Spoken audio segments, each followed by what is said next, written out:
Dinala ko nga sa Puerto Galera yung mga binan ko at first time nga nilang sumakay ng barko. At sa video nga na ito ay papakita ko sa inyo mga kaganapan sa araw na ito. Maaga nga kaming umalis sa may Pampanga guys at nagpunta nga kami dito sa may Batangas Port. Gusto kasi naming masakyan yung pinakaunang barko na papunta ng Puerto Galera para mas ma-enjoy nga namin.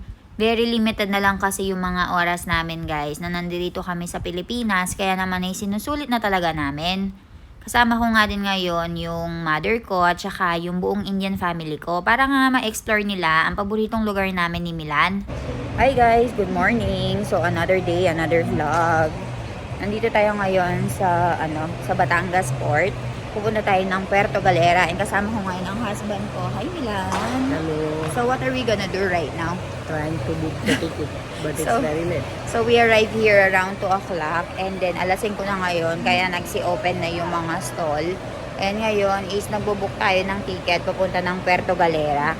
Si Mommy, Papa and everyone currently sleeping doon sa sasakyan. Dahil nga madaling araw guys ay pinagpahinga muna nga namin ang mother ko at saka yung Indian family ko para nga meron silang lakas kinabukasan. Habang kami nga ni Milan dito ay naghihintay nga na mag-open nga yung mga booth para makabili nga kami ng ticket. Nang makapag-book na nga kami ng ticket ay tinawag na nga namin sila at pumunta na nga kami sa loob. Pogi-pogi ka ra? Ay pogi! Ay pogi! Let's go, Shal.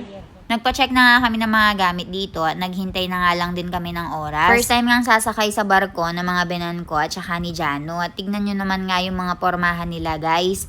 Ready na nga sila na makapag-swimming. Nakakatuwa nga din ang binan kong lalaki guys. Dahil kahit nga nagsusuot ng mga dress ang binan ko dito ay wala nga siyang sinasabit. Go with the flow lang. Medyo nag-aalala nga din ako sa mother ko dito guys. Dahil medyo masama nga yung pakiramdam niya ngayon. Kaya naman ay inaantabayanan ko din siya. Nang okay na nga guys, ay nag-check-in na nga kami at dala-dala na nga namin ang mga gamit namin. Papa! Hi. તમારા પહેલી વાર જવાના છે seaport માં? આવે કેવું છે? નાની માં બેઠેલા જ પણ આ મોટી છે હે ને જો પહેલી વાર. મમ્મી તમે નહીં લાગતું પેલા શું કહેવાય દીઝી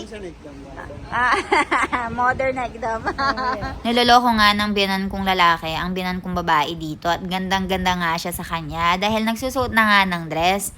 Naging modern na nga daw ang binan kong babae dahil nga nagpunta sa Pilipinas. Kaya naman ang sabi ng binan kong babae, every year nga daw ay magbabakasyon na siya para masuot niya nga yung gusto niya. Hello? Ivan? Ivan, no, क्यों मानो No. Ivan? No. No? No, Ivan, no. No?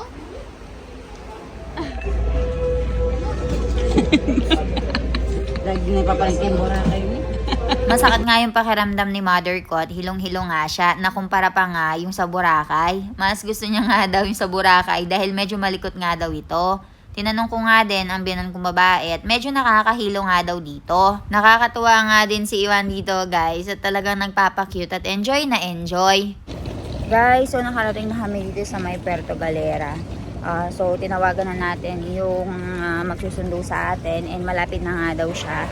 Nauna tayo ng konti sa kanya. So tara, mag-check-in na tayo sa hotel and then mag-day tour na tayo. Tapos balitaan ko kayo.